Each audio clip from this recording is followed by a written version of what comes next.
이제 리버풀 수뇌부가 해야 할 가장 중요한 일은 이라올라 감독의 철학에 어울리는 자원들을 제대로 데려오는 것입니다. 단순히 기록표에 적힌 숫자만 보고 선수를 선택하는 실수를 또다시 반복해서는 안 됩니다. 리버풀이 마침내 이라올라 감독 선임을 공식화했습니다. 계약 기간은 2년이며 예상됐던 것처럼 매니저가 아니라 헤드코치 형태의 계약입니다. 솔직히 말해 불안감이 전혀 없는 것은 아닙니다. 그러나 우려보다는 기대가 훨씬 큽니다. 적어도 경기 자체만큼은 충분히 흥미롭게 만들 수 있는 지도자라는 믿음이 있기 때문입니다. 실제로 이라올라 감독은 강한 전방 압박을 중심으로 한 헤비메탈 스타일 축구를 선호합니다. 그런 점에서 그의 축구 철학은 리버풀이 오랫동안 추구해온 방향성과 상당히 맞닿아 있다고 볼 수 있습니다. 그렇다면 왜 구단은 이라올라를 선택했을까요? 그 배경을 이해하려면 먼저 슬롯 감독이 자리에서 물러나게 된 이유부터 살펴봐야 합니다. 결국 핵심은 슬롯 체제의 문제를 이라올라가 해결할 수 있느냐에 달려있기 때문입니다. 경질 시점에 대한 논란은 잠시 접어두겠습니다. 현재 언론들이 분석한 슬롯 감독 해임의 본질적인 이유는 크게 세 가지로 정리됩니다. 가장 먼저 거론되는 것은 답답한 경기 내용입니다. 물론 성적 역시 만족스럽진 않았습니다. 지난 시즌 챔피언이었던 팀이 우승 경쟁은커녕 마지막 단계까지 챔피언스리그 진출 확정조차 장담할 수 없었으니까요. 공식전 19패배를 기록했고 승점 역시 2로 26 시즌 이후 가장 낮은 수준에 머물렀습니다. 하지만 단순히 결과만으로 경질이 결정된 것은 아니었습니다. 어쨌든 팀은 챔피언스리그 티켓을 확보하는 데 성공했습니다. 슬롯 감독 입장에서도 억울한 부분은 분명 존재합니다. 특히 우측 풀백 자원들이 연쇄적으로 이탈하며 사실상 전력 공백이 발생한 상황은 감독 혼자 책임질 문제가 아니었습니다. 여기에 구단이 진행한 선수 영입 역시 슬롯의 전술적 요구를 충분히 반영하지 못했다는 평가가 이어졌습니다. 감독 입장에선 분명 부담스러운 환경이었고 팬들 역시 안타까움을 느낄 수밖에 없는 요소였습니다. 그러나 어떤 변수와 위기 속에서도 해답을 찾아내는 것 또한 감독의 중요한 역량입니다. 냉정하게 말하면 슬롯 감독은 그런 적응력을 충분히 증명하지 못했습니다. 가령 이번 여름 이적 시장에서 슬롯에게 완벽히 맞는 선수들을 데려왔다고 가정해봅시다. 그렇다고 반드시 성공이 보장되는 것은 아닙니다.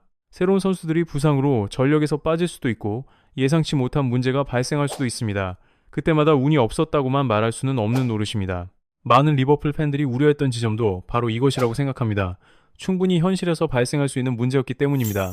그리고 무엇보다 결정적인 이유가 하나 더 있었습니다. 슬롯 체제의 축구는 지나치게 지루했습니다. 여러 상황을 모두 고려하더라도 경기 자체가 재미없다는 평가를 피하기 어려웠습니다. 현지 팬들 역시 가장 강하게 비판한 부분이 바로 여기에 있었습니다. 결국 구단 운영의 중심에는 팬들이 있습니다. 수익 구조 역시 팬들의 관심과 지지에 크게 의존합니다. 그런데 흥미를 잃게 만드는 경기가 계속된다면 일부 팬들은 자연스럽게 등을 돌릴 수밖에 없습니다. 그리고 이는 곧바로 구단 수익 문제와 연결됩니다. 두 번째 이유는 투자 효율성 문제였습니다. 여러 매체는 리버풀이 8억이 넘는 금액을 투입하고도 오히려 스쿼드 균형이 무너졌다고 지적했습니다. 만약 슬롯 감독이 매니저 권한을 가지고 이적 시장에 직접적인 영향력을 행사했다면 비판을 피하기 어려웠을 것입니다. 하지만 지금까지 알려진 여러 정황을 종합하면 그는 선수 영입 과정에 큰 권한을 행사하지 못했던 것으로 보입니다. 따라서 이 문제를 슬롯 개인의 실패로만 해석하는 것은 무리가 있습니다. 오히려 구단 수뇌부의 책임이 더 크다고 보는 것이 타당합니다. 특히 그 중심에 있었던 리처드 휴즈 디렉터의 책임론이 제기되는 이유도 여기에 있습니다. 그래서 이 부분만큼은 현지 매체들의 분석이 다소 빗나갔다고 볼 수 있습니다. 슬롯 감독이 자리에서 물러나게 된 세 번째 이유는 선수단과 팬들의 신뢰를 잃었다는 점입니다. 이 부분은 결코 가볍게 볼 문제가 아닙니다. 특히 스타 플레이어들이 질비한 B클럽에서는 감독에게 치명적인 약점이 될 수 있는 요소이기도 합니다. 그 가운데 가장 상징적인 사례는 살라와의 마찰이었습니다. 살라는 시즌이 막을 내리기 직전 공개적으로 슬롯 감독을 향해 비판의 목소리를 냈습니다. 핵심은 그의 전술적 접근이 리버풀이라는 팀과 어울리지 않는다는 내용이었습니다. 오히려 저는 이 논란이 예상보다 크게 번지지 않았던 이유가 발언의 주체가 살라였기 때문이라고 생각합니다. 그는 구단의 상징적인 인물이자 곧 팀을 떠날 예정이었던 선수였습니다. 그렇게 팬들은 비난보다는 안타까움에 더 무게를 뒀던 것이죠. 얼마나 답답했으면 떠나기 직전 그런 이야기를 남겼겠느냐는 시선으로 바라본 겁니다. 만약 같은 발언을 소보슬라이가 했다면 상황은 전혀 달랐을 것입니다. 훨씬 거센 파장이 일어났을 가능성이 높습니다. 여기에 안필드에서 들려온 야유 역시 슬롯 감독에게는 상당히 뼈아픈 신호였습니다. 또한 리그 최종전이 끝난 뒤 선수단과 거리를 둔 채 따로 이동하는 장면까지 포착되면서 많은 사람들이 결별 가능성을 이야기하기 시작했습니다. 지금 돌이켜보면 그 시점부터 이미 분위기는 상당 부분 정리되어 있었는지도 모릅니다. 어찌되었든 슬롯 감독은 팀 내부에 형성된 부정적인 공기를 바꾸지 못했습니다. 개인적인 견해를 덧붙이자면 그나마 같은 네덜란드 출신인 반다이크가 주장 완장을 차고 있었기 때문에 선수단 내부 갈등이 더 크게 폭발하지 않았다고 생각합니다. 그렇다면 새롭게 부임한 이라올라 감독은 이러한 문제들을 해결할 수 있는 인물일까요? 현재 리버풀에게 가장 중요한 질문도 바로 이것입니다. 성적 향상 여부는 누구도 장담할 수 없습니다. 실제 결과는 시즌이 시작된 뒤에야 확인할 수 있습니다. 선수 영입이 성공할지 실패할지도 마찬가지입니다. 심지어 선수단 장악 능력에 대해서는 걱정하는 시선도 존재합니다. 냉정하게 평가하면 현재 리버풀 스쿼드에는 이라올라보다 더 큰 명성을 가진 선수들이 적지 않기 때문입니다. 그러나 한 가지는 비교적 확실해 보입니다. 경기는 훨씬 재미있어질 가능성이 높다는 점입니다. 적어도 슬롯 감독 시절보다 더욱 역동적이고 공격적인 축구가 펼쳐질 것으로 기대됩니다. 이라올라는 기본적으로 개겐 프레싱을 중심으로 빠른 전환과 강한 압박을 선호하는 지도자입니다. 과거 클럽이 선보였던 헤비메탈 축구와도 상당히 비슷한 결을 가지고 있습니다. 사실상 이것이 리버풀이 그를 선택한 가장 큰 이유라고 볼 수 있습니다. 여기에 리처드 휴즈 디렉터의 영향력도 적지 않았던 것으로 알려졌습니다. 과거 본머스 지휘봉을 이라올라에게 맡긴 인물 역시 휴즈였으며 그 이후로도 양측은 꾸준히 좋은 관계를 유지해왔습니다. 이제 남은 과제는 분명합니다. 구단 수뇌부가 이라올라의 전술에 적합한 선수들을 데려와야 한다는 것입니다. 지난 시즌처럼 데이터와 수치만 바라보며 영입을 진행했다가는 같은 실패를 반복할 수밖에 없습니다. 그래서 이번 여름 이적 시장이 더욱 중요하게 평가받는 것입니다. 이제부터는 리버풀이 어떤 방향으로 선수단을 구성해야 하는지 살펴보겠습니다. 세부적인 영입 후보 분석은 별도로 다룰 예정이므로 이번에는 큰 틀의 방향성에 집중하겠습니다. 이라올라 감독은 기본적으로 4-2-3-1 포메이션을 활용하지만 경기 흐름에 따라 4-4-2 형태로 변형하며 높은 위치에서 압박을 시도합니다. 수비 국면에서는 2명의 3선 미드필더가 하프 스페이스를 책임집니다. 그리고 최전방에 배치된 4명은 기본적으로 지역 방어를 수행하다가 압박 타이밍이 포착되면 즉시 맨마킹 형태로 전환합니다. 이러한 구조 속에서 가장 중요한 포지션 가운데 하나가 바로 3선 미드필더입니다. 막대한 활동량을 바탕으로 수비 지원에 참여해야 하고 공을 탈취한 뒤에는 빠르게 전방으로 연결하는 임무까지 수행해야 하기 때문입니다.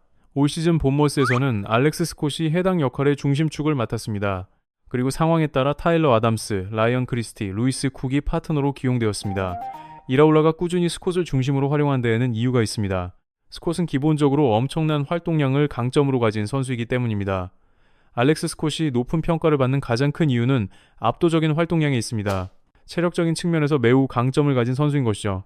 물론 순수 수비 능력만 놓고 보면 최상급이라고 말하기는 어렵습니다. 하지만 끊임없이 뛰어다니는 적극성과 투지가 그 단점을 충분히 상쇄합니다. 이번 시즌 스콧은 리그 37경기 가운데 34경기에 선발 출전했습니다. 그리고 수비 행동 387회, 태클 성공 60회, 가로채기 36회, 리커버리 195회를 기록했습니다. 대부분의 지표가 같은 포지션 선수들과 비교했을 때 최상위권에 속하는 수치였습니다. 여기에 킥 능력도 상당히 뛰어납니다. 본머스에서는 세트피스 전담 키커 역할을 맡을 정도로 정확성이 좋았습니다. 공을 탈취한 직후 전방으로 연결하는 롱패스 역시 수준급이라는 평가를 받습니다. 현재 리버풀 선수단을 살펴보면 이런 역할을 완벽하게 수행할 수 있는 자원이 부족합니다. 물론 마카 알리스테르가 존재하지만 냉정하게 평가했을 때 이번 시즌 경기력 하락폭이 적지 않았습니다. 그래서 새로운 유형의 미드필더 영입이 필요하다는 의견이 나오는 것이죠. 개인적으로는 스포르팅의 휠만이 가장 이상적인 선택지라고 생각합니다. 그리고 이라올라 축구의 또 다른 특징은 공을 되찾은 직후 나타납니다. 볼을 가로챈 순간 전방 4명이 끊임없이 위치를 바꾸며 움직입니다. 직선적이고 날카로운 전개를 통해 특공 대신 역습에 가까운 공격을 펼치는 것입니다.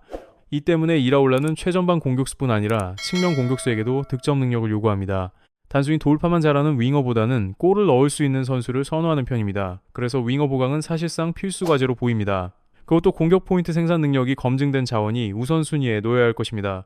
전술적으로는 이라올라가 충분히 세밀한 구조를 만들 수 있겠지만 애초에 포지션 스위칭에 능숙한 선수라면 효과는 더욱 커질 수밖에 없습니다. 그런 의미에서 최근 리버풀과 지속적으로 연결되고 있는 디오망대는 상당히 매력적인 카드가 될 수 있습니다. 특히 분데스리가 무대에서 보여준 폭발적인 드리블 능력은 리버풀 공격에 새로운 선택지를 제공할 가능성이 큽니다. 이번 시즌 디오망대는 리그에서 12골과 8도움을 기록했습니다. 또한 기회 창출 56회, 빅찬스 생성 17회를 만들어냈습니다. 여기에 슈팅 53회 가운데 유효 슈팅 26회를 기록하며 직접 마무리하는 능력까지 증명했습니다. 이 수치는 단순히 동료를 활용하는 데 그치지 않고 스스로 박스 안을 공략하는 역량도 갖추고 있다는 사실을 보여줍니다. 특히 슈팅 대비 유효 슈팅 비율이 매우 높다는 점도 인상적입니다. 실제로 얼마 전 리버풀은 디오망대 영입을 위해 라이프치히 측과 접촉한 것으로 알려졌습니다. 최근 현지 보도들에서는 리버풀이 영입 경쟁에서 가장 앞서 있다는 이야기도 나오고 있습니다. 다만 가장 큰 장애물은 역시 이적료입니다. 라이프치히는 디오망대의 몸값으로 1억 3천만 유로를 요구하고 있는 것으로 전해졌습니다. 웃음기 없는 현실적인 문제인 셈입니다. 또 한 명 주목할 자원은 로건 로저스입니다. 정통 측면 공격수와는 다소 결이 다르지만 이라올라 시스템에는 상당히 잘 어울릴 수 있다고 생각합니다. 특히 끊임없는 위치 교환을 활용하는 전술에서 강점을 발휘할 가능성이 큽니다. 이번 시즌 히트맵을 살펴보면 주 포지션인 2선 중앙은 물론이고 왼쪽 측면과 오른쪽 측면까지 소화 가능한 다재다능함을 확인할 수 있습니다. 공격 포인트 생산 능력도 뛰어납니다. 모든 대회를 통틀어 14골과 11도움을 기록하며 꾸준한 생산성을 보여주었습니다. 무엇보다 로저스의 최대 장점은 강인한 체력입니다. 이번 시즌 리그 37경기에 선발 출전하며 3,285분을 소화했습니다. 이는 3,420분을 뛴 반다이크와 비교될 정도의 기록입니다. 경기 내내 강도 높은 압박과 활동량을 요구하는 이라올라 축구에서는 이런 능력이 매우 중요한 가치가 될 수 있습니다. 결국 많은 팬들이 이라올라 체제를 걱정하는 이유도 선수단이 그 엄청난 운동량을 감당할 수 있느냐에 있기 때문입니다. 하지만 리버풀에는 비르츠라는 특별한 카드가 존재합니다. 이라올라가 그를 어떤 방식으로 활용하느냐에 따라 향후 이적 시장 전략 역시 크게 달라질 수 있습니다. 이 부분은 앞으로 계속 지켜봐야 할 것 같습니다. 오늘은 리버풀과 이라올라 감독의 조합에 대해 이야기해봤습니다. 과연 이 만남이 새로운 성공의 시작이 될지 아니면 또 다른 도전으로 남게 될지 많은 관심이 쏠리고 있습니다. 여러분은 이라올라와 리버풀의 궁합을 어떻게 예상하시나요? 여러분의 생각을 댓글로 남겨주시기 바랍니다. 영상이 흥미로우셨다면 구독과 좋아요도 부탁드립니다. 앞으로도 더욱 깊이 있는 이야기로 찾아뵙겠습니다. 감사합니다.